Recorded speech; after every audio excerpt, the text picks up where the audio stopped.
Sir जरूरी है। हाँ जी बेटा बिल्कुल।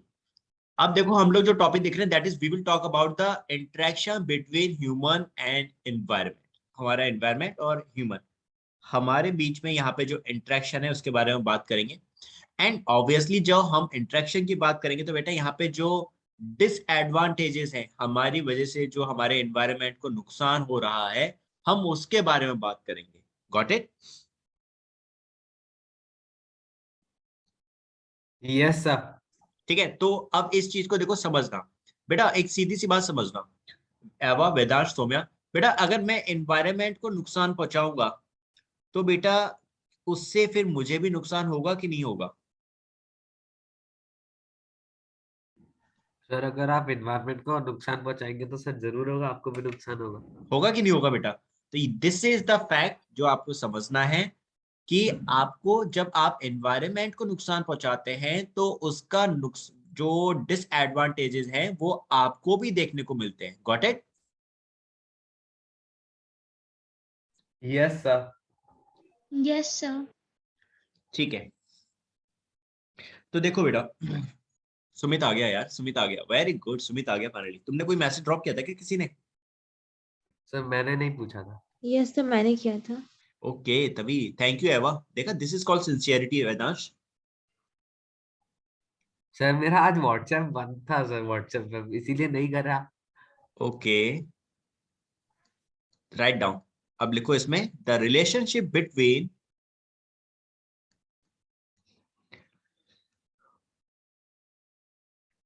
biotic components, the relationship between biotic components and its environment, and its environment and its environment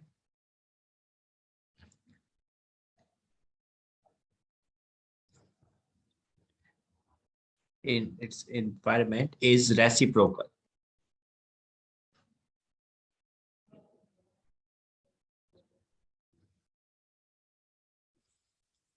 The environment is reciprocal. ठीक है, जो बात मैंने अभी बोली दैट इज कि आप जो भी एनवायरनमेंट में रहेंगे उस एनवायरनमेंट का और आपके बीच में एक सिम्बायोटिक एसोसिएशन होगा, मतलब ये दोनों एक दूसरे को फायदा पहुंचाने की कोशिश कर रहे हैं। अगर आप नुकसान पहुंचाओगे तो बदले में आपको भी उसी से नुकसान ही होगा, दैट इज इनडायरेक्टली उसका इफेक्ट आप पर ज्यादा देखने को मिलेगा।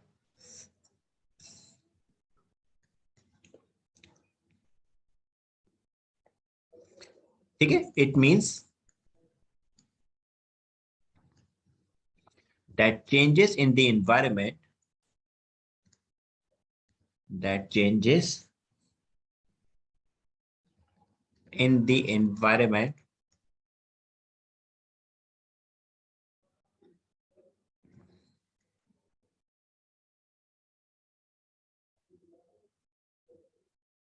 in the environment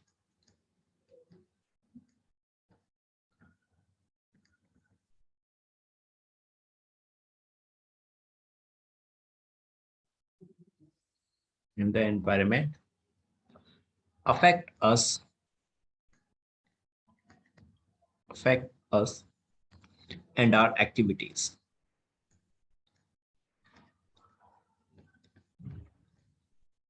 Their activities change the environment.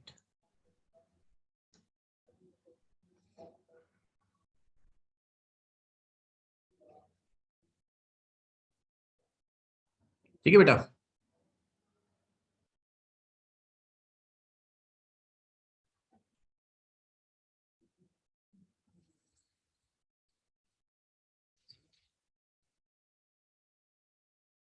The environment. Sumit बेटा, सौम्या, वेदांश एंड एवा, बच्चों पॉइंट समझ में आ गया? Yes sir. सुमित यस बेटा, sir. Am I audible to you?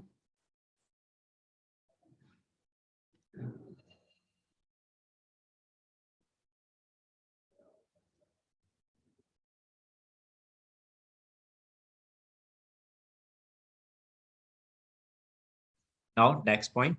Okay बच्चे,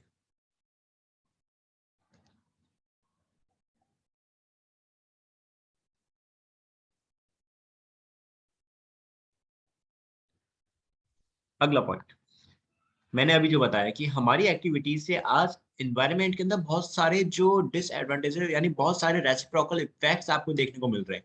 आपको बहुत सारे हार्मफुल इफेक्ट्स देखने को मिलते हैं। पॉल्यूशन हो गया, ओजोन डिप्लीशन हो गया बेटा आपका, ठीक है, दैट इज बायोडाइवर्सिटी जो है वो लॉस हो रही है। तो बहुत सारे आपको हार्मफुल इफेक्ट्स देखने को मिल रहे हैं because of our activities. So write down human activities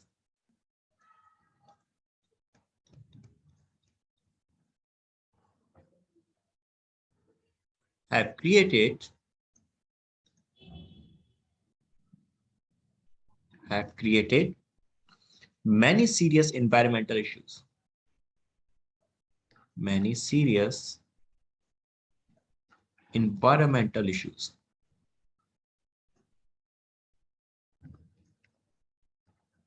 Environmental issues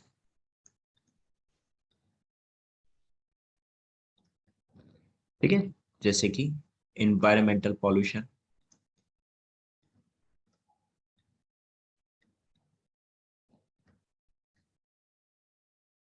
environmental pollution हो गया, ozone depletion,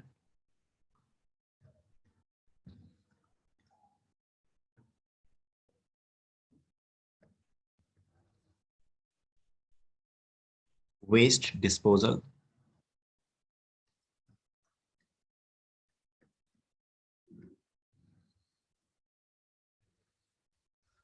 loss of biodiversity,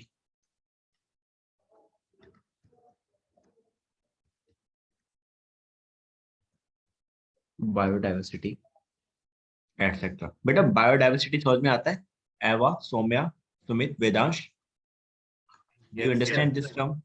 okay, क्या होता है बच्चों? सर बायोडाइवर्सिटी मींस वो a group of ecosystem forms the biodiversity. थोड़ा एक्सप्लेन करोगे बेटा? सर मतलब मैं हिंदी में बोलूं चलेगा? हाँ हाँ, कोई इशू नहीं भाई, मुझे हिंदी बहुत प्यारी लगती है। हिंदी हमारी नेशनल लैंग्वेज है, बोलने में कोई शर्म नहीं। वी आर इंडियंस, ओके, हमें अपनी मदर टंग से हमेशा प्राउड फील होना चाहिए, कोई इशू नहीं है उसमें। चाहे अब उड़िया में भी बोल सकते हो, बट मुझे वो उड़िया समझ में नहीं आएगी तो वो हिंदी में नहीं बोल। सर मैं हिंदी जानता, मैं उड़िया बोलता नहीं हूँ। हाँ बोलो। ओके। सर जैसे कि बहुत सारे इकोसिस्टम्स होते हैं, जैसे जहां हम्म पर मैं बैठा हूँ अपने रूम में, वहां वो भी एक इकोसिस्टम है। Hmm everything in the environment forms the ecosystem. और जो हम्म बहुत सारी इकोसिस्टम एक साथ मिल जाते हैं तो वो एक बायोडाइवर्सिटी एक वेब बन जाता है पूरा। तो एग्जैक्टली सब कुछ एक इंटरकनेक्टेड हो जाता है, हम एग्जैक्टली उसी उसी टर्म को बायोडाइवर्सिटी बोलेंगे। एग्जैक्टली। एवा, सौम्या, सुमित, बेटा आप तीनों को समझ में आई बात? बायोडाइवर्सिटी क्लियर हुआ और अच्छे से, Yes, sir. है ना? हमारा बायोडाइवर्सिटी क्या है? दैट इज आपके डिफरेंट डिफरेंट हैबिटेट या डिफरेंट डिफरेंट इकोसिस्टम का बना हुआ एक पार्ट है। ओके, अब जैसे एक फॉरेस्ट की बात करें तो एक फॉरेस्ट के अंदर बायोडाइवर्सिटी बहुत ज्यादा होगी, यानी उसके अंदर जो लिविंग्स हैं। बायो का मतलब क्या हो गया बेटा? अगर आप बायोडाइवर्सिटी को ब्रेक करो तो इसमें क्या है, एक बायो वर्ड आ गया, एक डाइवर्सिटी आ गया। बायो का मतलब क्या होता है बेटा? What is the meaning of bio? Sir, living. Living. Livings, that means life, है ना? आपके लिविंग हो गए इसमें। और डाइवर्सिटी का मतलब डिफरेंसेस भाई, यानी एक आपको इकोसिस्टम के अंदर बहुत सारे लिविंग्स देखने को मिलेंगे। यू विल फाइंड आउट और different different different livings which is present in an ecosystem. Okay, अब बेटा मैं आपसे पूछूं कि डेजर्ट की बायोडाइवर्सिटी ज्यादा होगी या फॉरेस्ट की बायोडाइवर्सिटी ज्यादा होगी? तो सिंपल सा कॉमन क्वेश्चन है बेटा, सिंपल सा आंसर है, ऑब्वियसली आपके फॉरेस्ट की बायोडाइवर्सिटी ज्यादा है। क्यों? क्योंकि भाई वहां पे जो सर्वाइवल कंडीशंस हैं, जो लिविंग कंडीशंस है, बहुत फेवरेबल है।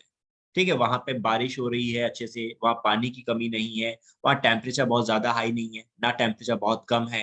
ठीक है, एक मॉडरेट टेम्परेचर है, खाने की कोई कमी नहीं है, वेजिटेशन प्रॉपर है। ठीक है, तो वेजिटेशन बहुत अच्छा है तो हर्बीवोर्स बहुत अच्छे हैं, और हर्बीवोर्स अच्छे हैं तो वहाँ कार्निवोर्स भी होंगे। यानी इन शॉर्ट वहाँ सर्वाइवल कंडीशन बहुत अच्छी हुई फॉरेस्ट में। लेकिन वहीं अगर आप डेजर्ट की बात करोगे तो भाई बारिश बहुत कम होगी, तो यानी पानी की कमी है, पानी की कमी है, टेम्परेचर बहुत ज्यादा होगा। अब भाई जब टेम्परेचर ज्यादा हो रहा है तो मतलब वेजिटेशन वहां पे कम है, अब वेजिटेशन कम तो मतलब लिविंग्स कम, हर्बीवोर्स कम, और हर्बीवोर्स कम तो आपके कार्निवोर्स भी कम। तो इन शॉर्ट वहां की कंडीशन काफी टफ हो गई। तो बायोडाइवर्सिटी हमेशा आपको कहाँ ज्यादा देखने को मिलती है? फॉरेस्ट में ज्यादा देखने को मिलती है। इज इट क्लियर बच्चों? Yes, sir. ओके बच्चों, Yes, sir. ठीक है ना? Yes, sir. सुमित बेटा, is it clear to you also? I think Sumit के यहाँ कुछ काम वाम चल रहा है, सो दैट्स व्हाई सुमित बात नहीं कर पा रहा। तो हमारे जो एक्टिविटीज है उसकी वजह से क्या हुआ बेटा? बायोडाइवर्सिटी बहुत कम हो गई है। बायोडाइवर्सिटी कम होने का मतलब कि भाई अब आपके जो पहले बहुत सारी स्पीसीज मिलती थी, बहुत सारे एनिमल्स प्लांट्स मिलते थे, अब वो मिलने बंद हो गए या बहुत कम हो गए नंबर्स में। तो this is loss of biodiversity. अब आ जाओ, इसमें आपका सबसे पहला टॉपिक है that is depletion of the ozone layer. बेटा ओजोन का काम क्या है? Sir, ozone is a protective layer which is covering the sun, which sun? protect. Huh? Is it covering us? Is it covering the sun or earth? No, sir, not the sun. It is Hmm. covering the earth, which is Hmm. protecting us from the means from the sunlight. Sunlight में क्या? Sir, sunlight में actually वो UV rays. Exactly एवा बेटा, सौम्या, सुमित बेटा, clear ना? Yes, sir. है ना बेटा? पता तो आपको पहले से होगा कि ओजोन लेयर है। तो ओजोन काम क्या कर रही है? ये हमारे अर्थ के एटमॉस्फेयर में प्रेजेंट है। एटमॉस्फेयर में भी कहाँ प्रेजेंट है? स्ट्रेटोस्फेयर में प्रेजेंट है। ठीक है। और क्या कर रही है? जो सन से यूवी रेज आ रही हैं उनसे प्रोटेक्ट कर रही है। ठीक है। सो हमें कोई डिजीज नहीं होती, हम बहुत आराम से इस प्लेनेट पर रह रहे हैं। ओके, तो write down.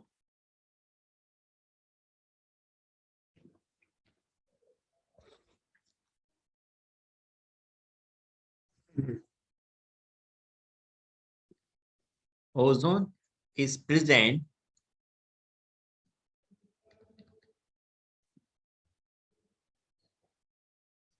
in the earth atmosphere.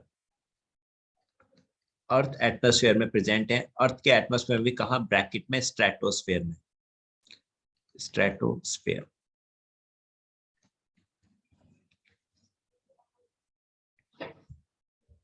ठीक है। अर्थ पे भी कहाँ प्रेजेंट है? हमारे स्ट्रेटोस्फेयर में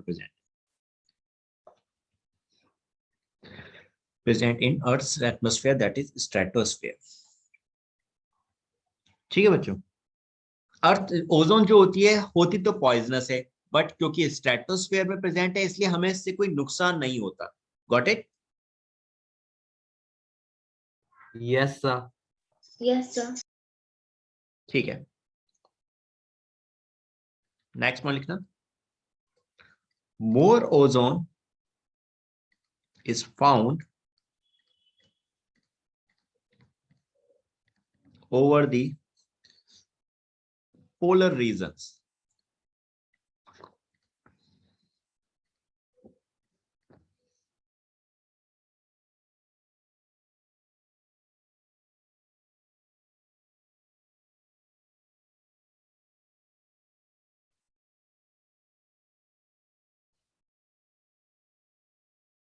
Than over the equator.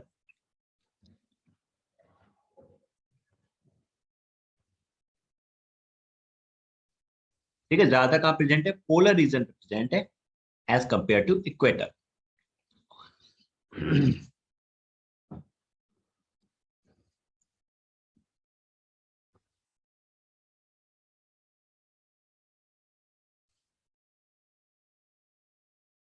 Next point. Ozone protect us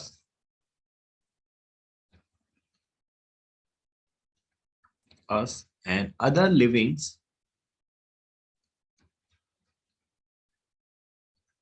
from harmful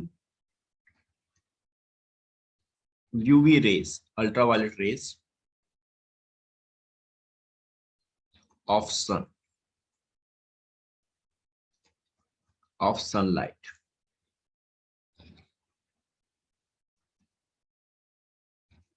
ठीक है। नेक्स्ट पॉइंट लिखना। फॉर्मेशन ऑफ ओजोन कैसे होता है?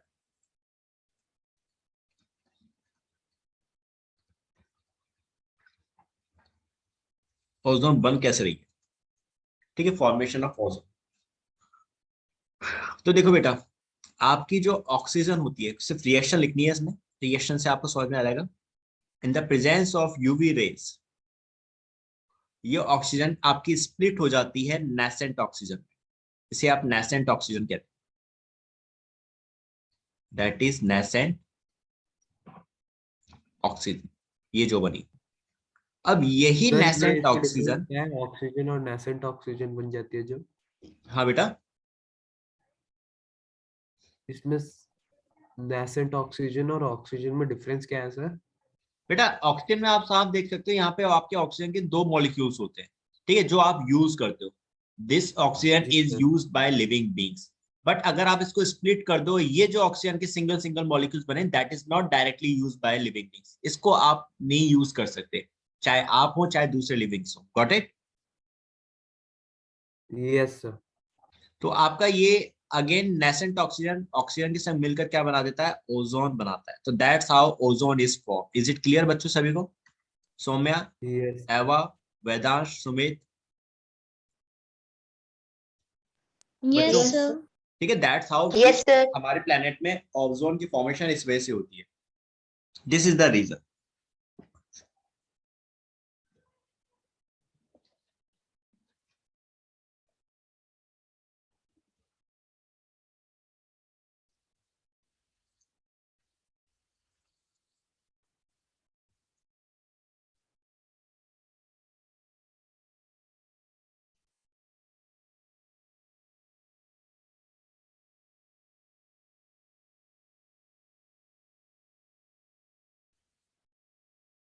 ठीक है, नाउ नेक्स्ट पॉइंट लिखना।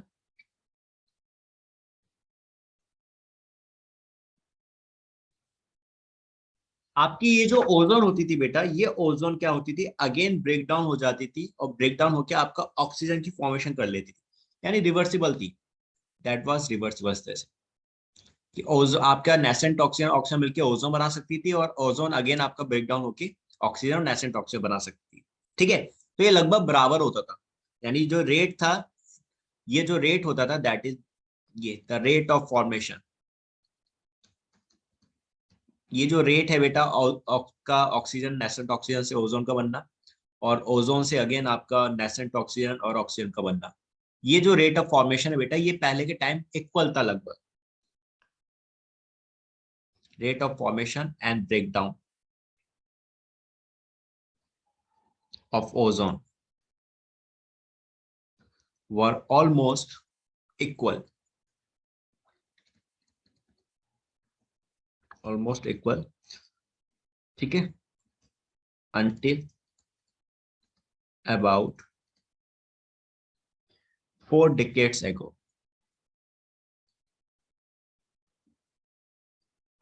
ठीक है, आज से काफी टाइम पहले ये लगभग बराबर था, कोई दिक्कत नहीं होती थी भाई, बिल्कुल कोई परेशानी नहीं थी, सब बढ़िया चल रहा था।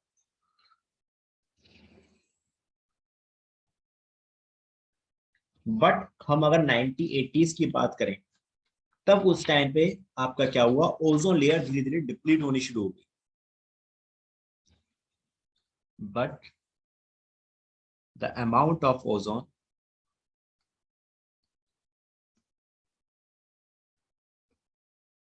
in the atmosphere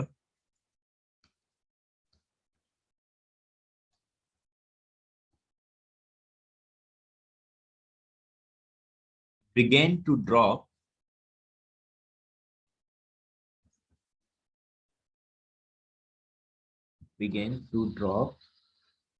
in the 1980s।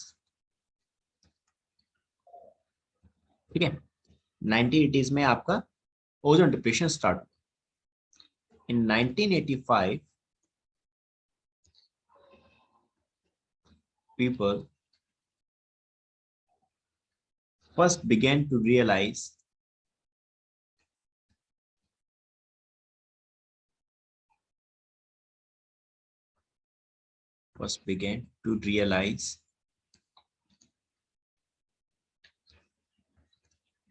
that the ozone concentration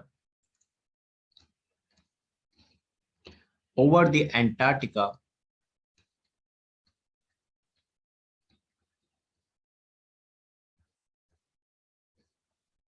was dropping.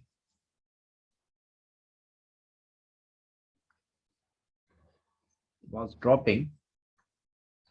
This is called depletion of ozone layer.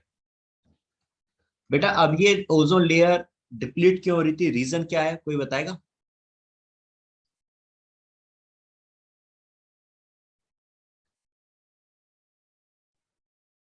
Sir हाँ जी, सर वापस एक बार क्वेश्चन रिपीट करेंगे? आई जस्ट आस्क्ड बेटा कि ये जो ओजोन लेयर डिप्लीट हो रही है इसका रीजन क्या है, why it is getting depleted? Sir reasons तो बहुत सारे हैं सर सर। pollution. पॉल्यूशन में भी क्या बेटा, एक स्पेशल गैस होती है जिसकी वजह से ओजोन लेयर जो है वो डिप्लीट हो रही है। Chlorofluorocarbon. Yes exactly, that is CFC. Because of this CFC जो हमारी ओजोन लेयर है बेटा वो क्या होती जा रही है, दैट इज डिप्लीट होती जा रही है। Is it clear? Yes sir. Yes, sir. Okay Yes, बेटा, sir. अच्छा तो राइट डाउन आप लिखो इसमें next heading,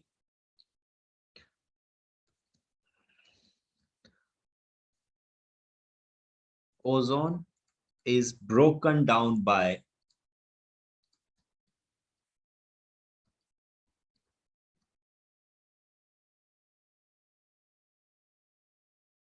CFC. Ozone is broken down by CFC, chlorofluorocarbon. ठीक है, इसमें लिखो yes sir. Chloro fluoro carbon. Chlorofluorocarbon are very unstable, are very stable, sorry, are very stable, comma, unreactive chemical.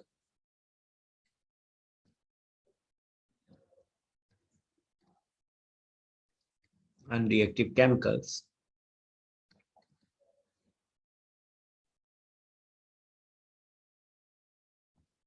ठीक है।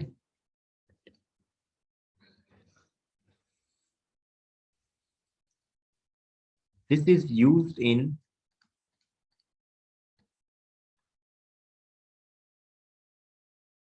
कहाँ कहाँ यूज होती है CFC? फर्स्ट आपके रेफ्रिजरेटर्स में, कूलेंट इन रेफ्रिजरेटर्स,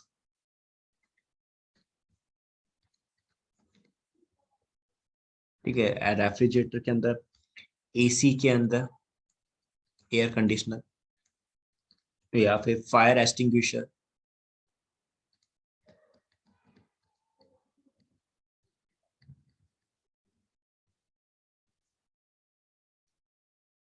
या फिर एरोसोल प्रोपेलेंट,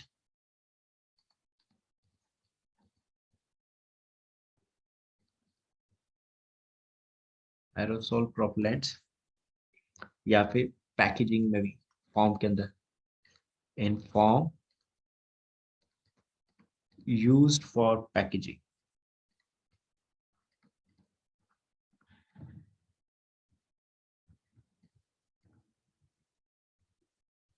डन बच्चों?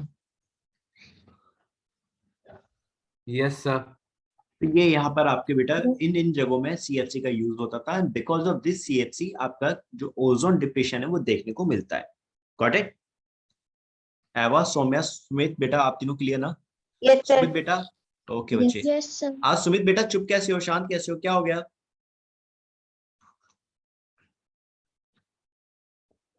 तुम ठीक हो?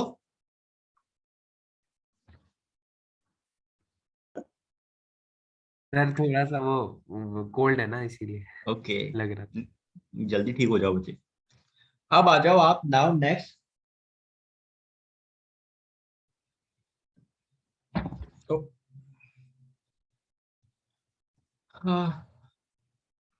That is in 1987।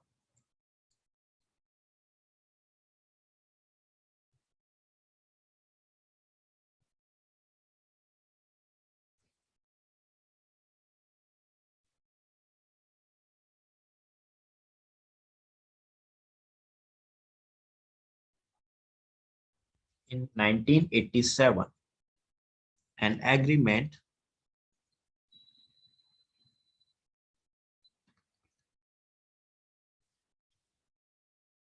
was made by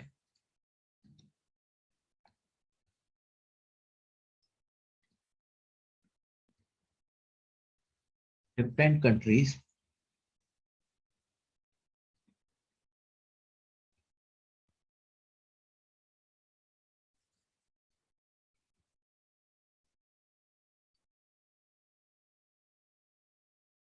under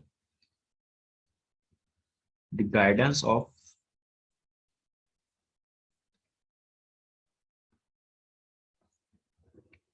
United Nations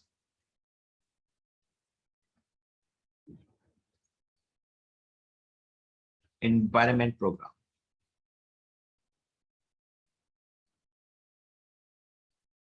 ठीक है, United Nations environment programme, that is UNEP.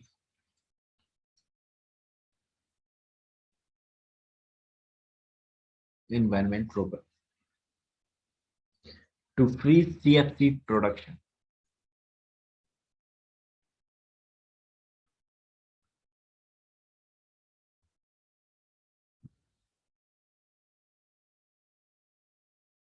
At 1986 level.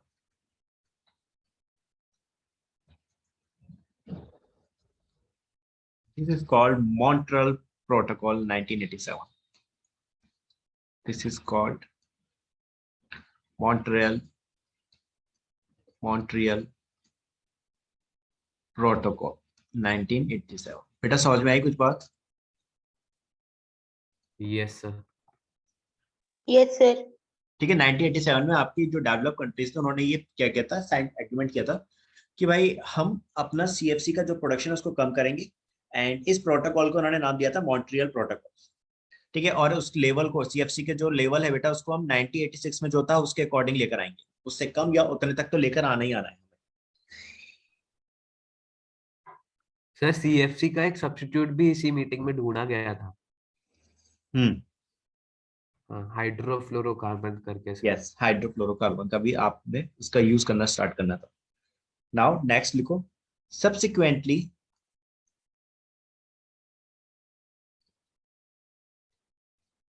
many more efforts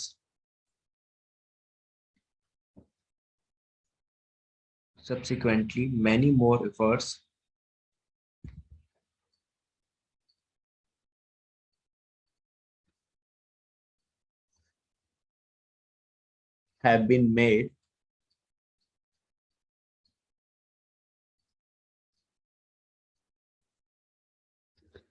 and protocols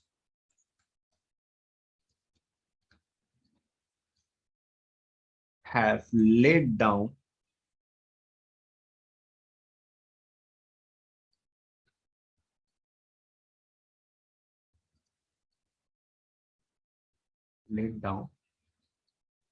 definite roadmaps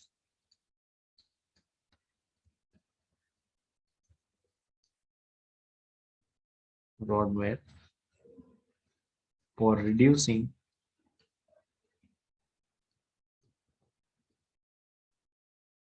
emission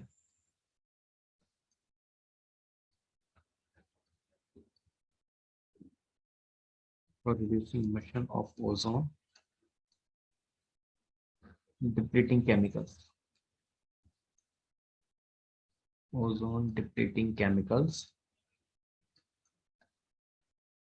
इसे कहा आपने Kyoto protocol. This is Kyoto protocol, मतलब वही आपका Montreal protocol को थोड़ा सा अपडेट करके क्या बना दिया गया, क्योटो प्रोटोकॉल बना दिया गया. गॉट इट बेटा? Yes sir. चलो बेटा अब आ जाओ नाउ अगली कहानी पे कि आपका जो ओजोन लेयर है उसका काम क्या है. तो ये तो आप सभी जानते हो कि आपका ओजोन लेयर का काम क्या है, सीधा सीधा आपकी जो यूवी रेज हैं उससे आपको प्रोटेक्ट करना, और फिर ये यूवी रेज के कांटेक्ट में आने पे क्या होता था, आपको कैंसर हो सकता था. सर स्किन कैंसर होता था, लंग ये लिखा है कैंसर ना, होगा। Ozone protect us and other livings from harmful UV rays of sunlight which causes yes sir. which can cause skin cancer. बेटा इस चीज को मुझे अलग से लिखवाने की जरूरत तो नहीं है ना? नो सर, एवा, सर इसी में सौम्या, सुमित बेटा, No, No, sir. sir. ठीक है ना? सेम यही चीज है आपकी, वापस ये अलग से हेडिंग बना दिया, the role of ozone layer. तो ओजोन लेयर आपके पता ही है, दैट इज आपके स्ट्रेटोस्फेयर में प्रेजेंट है, जो यूवी रेस से आपको प्रोटेक्ट करती है, और ये UV rays skin cancer cause करती है, दैट इज। तो मैं इसको वापस नहीं लिख रहा। अब आ जाओ नेक्स्ट हेडिंग, गार्बेज मैनेजमेंट।